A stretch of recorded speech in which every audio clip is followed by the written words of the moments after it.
Good morning दोस्तों, ये है आपका अपना प्रिय डॉक्टर आदि कश्यप मुंबई से मानुस और आपके लिए लेकर आया आपका मनपसंद प्रोग्राम पॉजिटिव कर्मा।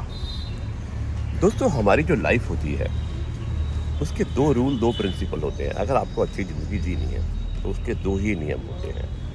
पहला नियम ये कि आप रोज़ कुछ अच्छा कीजिए और उसे याद रखिए। जब भी आप कुछ अच्छा करते हैं और उसे याद रखते हैं तो आप अपने आप को भी बड़ा आनंदित महसूस करते हैं। और दूसरा ये कि अगर आप कुछ बुरा करते हैं तो उसे भूल जाइए। अगर आप बुरे को भूल जाते हैं तो आपका जो दूसरा नियम है वो भी सक्सेसफुल हो जाता है। इसलिए दोस्तों, हमेशा अच्छे को याद रखिए और बुरे को भूल जाइए।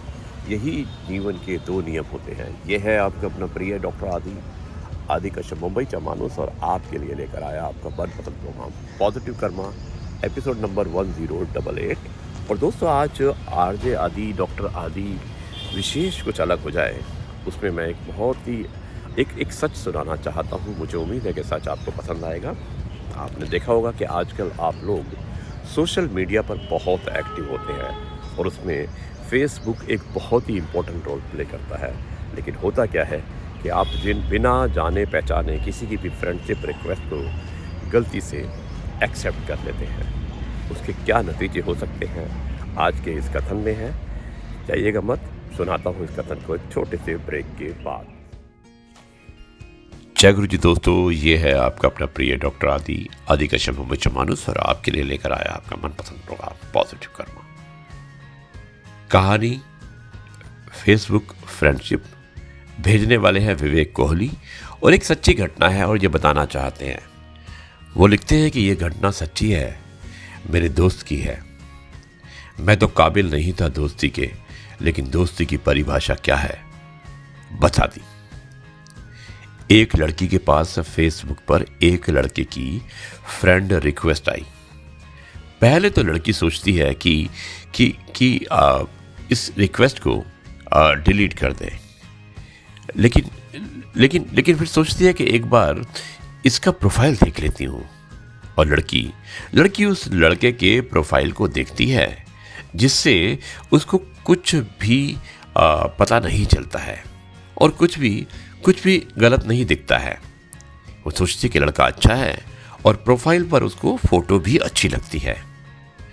तो उस लड़की ने सोचा कि चलो रिक्वेस्ट को एक्सेप्ट कर लेती हूँ और अगर लड़का बदतमीज हुआ तो इसको बाद में ब्लॉक कर दूंगी। और यही सोचकर उसने रिक्वेस्ट को एक्सेप्ट कर लिया।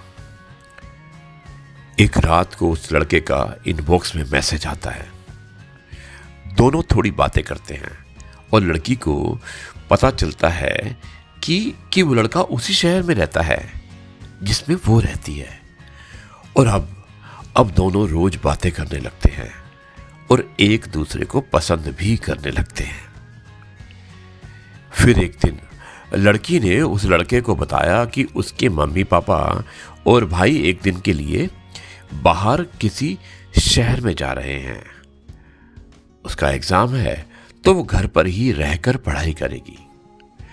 तो लड़के ने उससे कहा कि वाह, ये तो बहुत अच्छी बात है, चलो मैं तुमसे मिलने के लिए तुम्हारे घर पर आ जाता हूं और दोनों मिलकर खूब अच्छी बातें करेंगे और एक दूसरे को समझ भी लेंगे।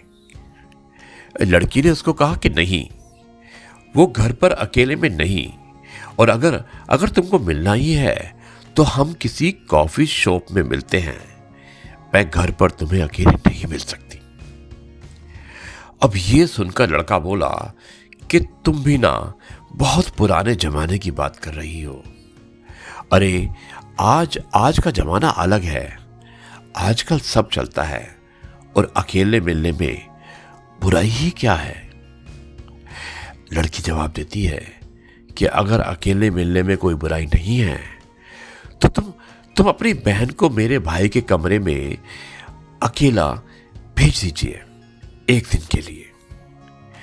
ये सुनते ही वो लड़का भड़क जाता है और चिल्लाने लगता है कि तुम्हारा दिमाग खराब है, तुम अपनी जुबान को संभाल कर बोलो। तो लड़की जवाब देती है कि क्यों, क्या हुआ तुम्हें? कहाँ गई तुम्हारी ये आधुनिकता, आज का जमाना सब चलता है और क्या फर्क पड़ता है वाली सोच। अपनी बहन की बात आई तो आज की सोच पर ताला लग गया। और जब पुराने जमाने में चला गया, वो क्या, तू भी तो पुराने जमाने में चला गया ना। लड़की की बातें सुनकर लड़के के पास कोई जवाब भी नहीं था। तब लड़की ने आखिरी बात बोली।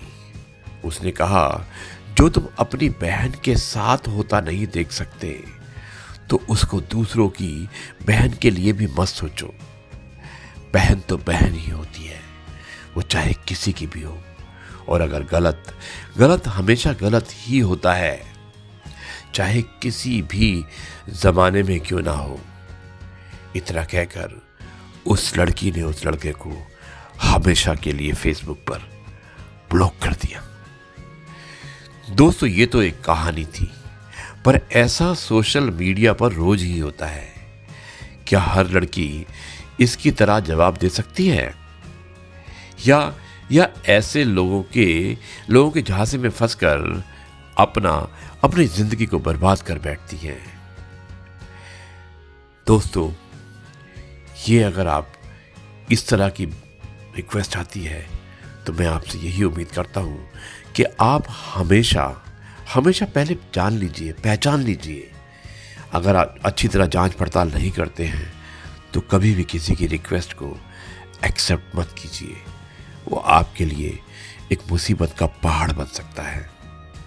यही है आपका अपना प्रिय डॉक्टर आदि कश्यप, मुंबईचा माणूस। और आज का ये प्रोग्राम फेसबुक फ्रेंडशिप कैसा लगा मुझे जरूर बताइएगा। विवेक कोहली जी, धन्यवाद। इतने अच्छे कह सकते हैं कि अच्छी इन्फॉर्मेशन देने के लिए, क्योंकि आजकल फेसबुक पर और साइबर क्राइम काफ़ी हो रहा है और मुझे उम्मीद है कि सुनने वालों को इससे काफ़ी कुछ समझ में आया होगा। अब मैं इस कार्यक्रम को यहीं पर समाप्त करता हूँ और कल आपसे एक बार फिर मुलाकात करूँगा। तब तक के लिए कहता हूँ जय गुरु जी, शुक्राना गुरु जी। तो जी दोस्तों, तब कैसा लगा ये कथन आपको? विवेक कोहली ने भेजा था, एक सच्ची घटना थी और इसमें आपने देखा होगा कि किस तरह से हम बिना जाने पहचाने किसी की भी फ्रेंडशिप रिक्वेस्ट को एक्सेप्ट कर लेते हैं और उसके बाद हम आगे बढ़ने की कोशिश करते हैं बिना किसी को वेरीफाई किए। तो दोस्तों, हमेशा हमें किसी को भी जब तक आप नहीं जानते हैं तब तक ना तो अपना फ़ोन नंबर आप दीजिएगा, ना ही अपने किसी भी कॉन्टैक्ट को शेयर कीजिएगा, क्योंकि ये आपके लिए हानिकारक हो सकता है। और आजकल सोशल मीडिया पे बहुत कुछ हो रहा है। अगर आपको साइबर क्राइम को रोकना है तो आपको कुछ ना कुछ सावधानियां बरतनी पड़ेंगी। यही है मैसेज आपके अपने प्रिय डॉक्टर आदि कश्यप मुंबईचा माणूस और आपके लिए लेकर आया आपका मनपसंद प्रोग्राम पॉजिटिव कर्मा। अब मैं इस कार्यक्रम को यहीं पर समाप्त करता हूँ। कल आपसे एक बार फिर मुलाकात होगी कुछ नई बातों के साथ। तब तक के लिए कहता हूँ जय गुरु जी, शुक्राना गुरु जी।